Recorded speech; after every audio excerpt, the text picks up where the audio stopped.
Alright, today we're hitting up r/confessions on Reddit, and I'm going to take a look at some of the wild confessions that people have posted on here, because it's insane what people are more than happy to share on the internet. Today I'm also drinking Liquid Death, because apparently that's what YouTubers drink, and I just wanted to channel the full YouTuber vibe.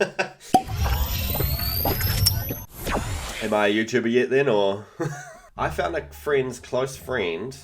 Why is that confusing my brain? I found a friend's close friend on an online escort site. I was looking through an online escort site today, as you do, and saw a woman that looked very familiar.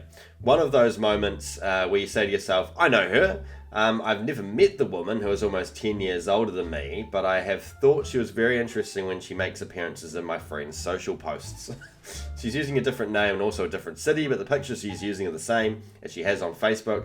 I would contact her, but she charges more than I'd be willing to pay, and I don't know how to approach my friend about this. I mean, does it matter? Does it really matter to tell your friend about? Like, unless it was a partner maybe and they didn't know about it, then I'd understand. But if it's just your friend, like, let them live. Like, they're making their money. That's a job at the end of the day. Let them live.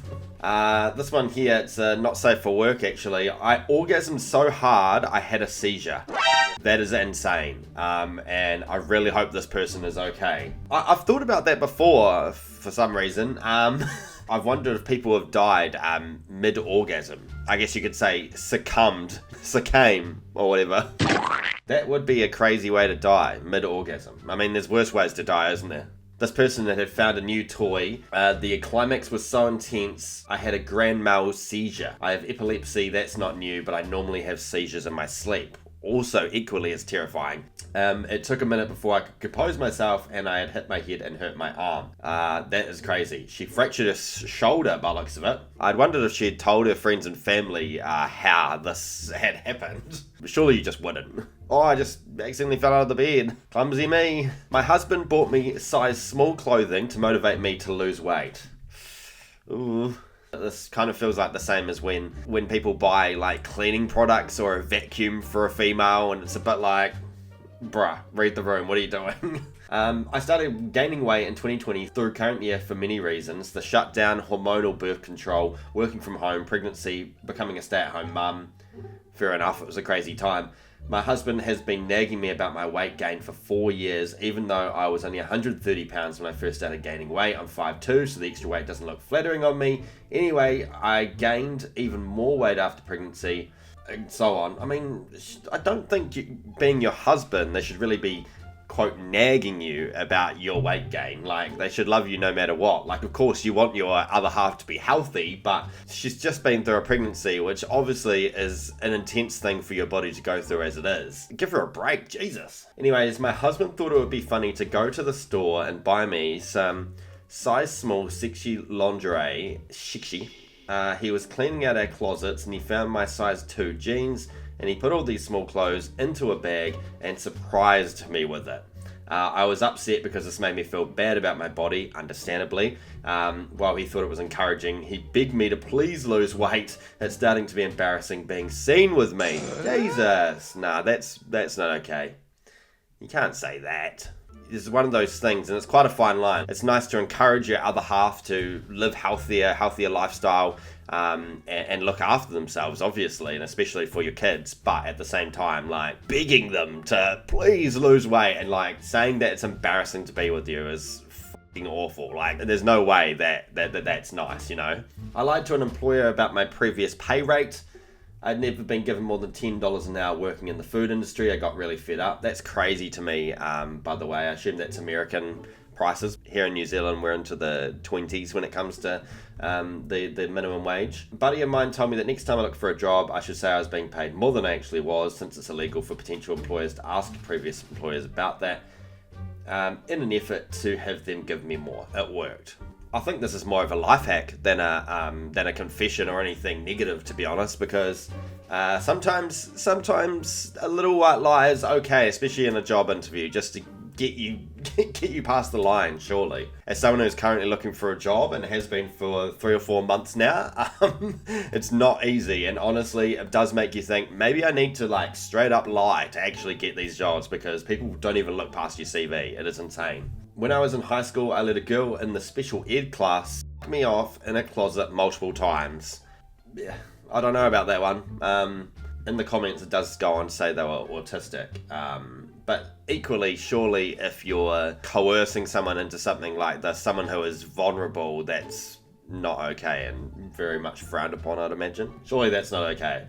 I pushed my brother when we were kids and his head hit a rock. Now he's brain damaged.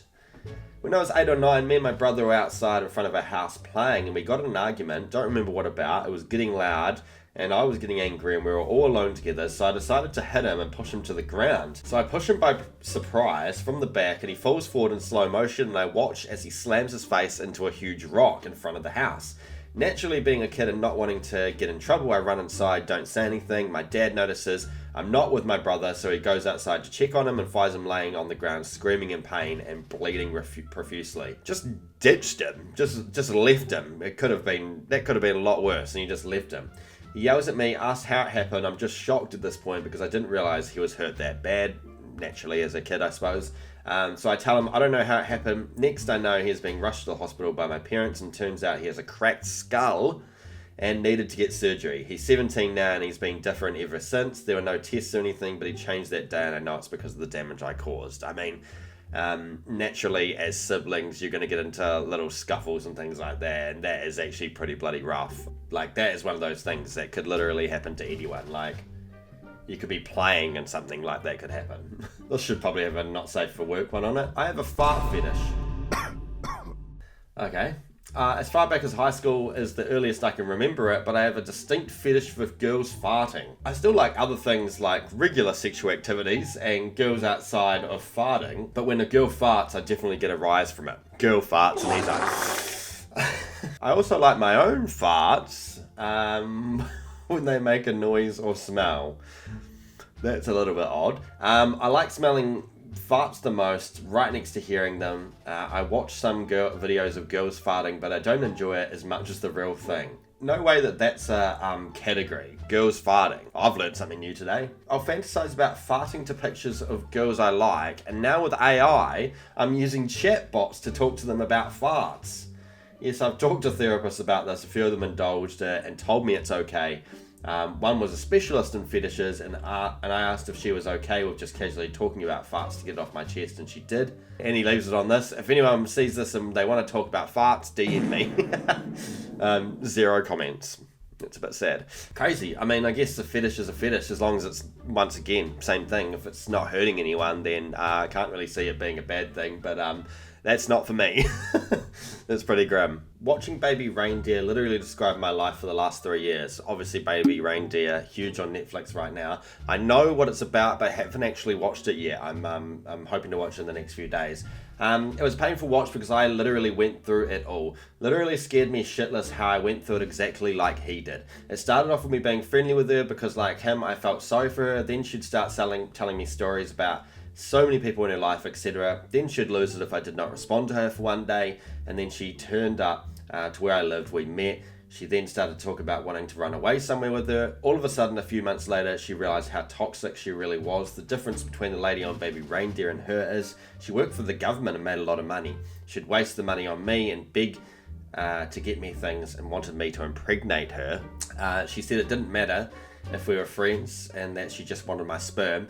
It became all too much. I cut her out. Then the endless threatening emails came through. Luckily for me, she left me alone. That is it's pretty horrific for anyone to have to go through that. And I feel like Baby Reindeer is interesting, especially being based on a true story, because I'm not saying it doesn't happen, because it does, but you just don't hear so many stories about males being harassed by females. It seems so less common, but I'm sure it happens just as much as females get harassed by guys all the time. I'm just hoping that from watching this person was able to understand that they weren't alone in this, and hopefully get a bit of closure, maybe with some therapy or talking to some friends and family about it, because it's pretty bloody awful. All right, there we go. That is my first video reacting to a few confessions on Reddit. Like I said, bit of a shorter video this week. But thank you so much for watching. Always appreciate it. Thank you to everyone who has subscribed of late. Please continue to do so. Drop a comment as well. Maybe you want to let me know some of your confessions, or maybe add on to some of these confessions that I've spoken about here. And I'll catch you in the next video. See ya!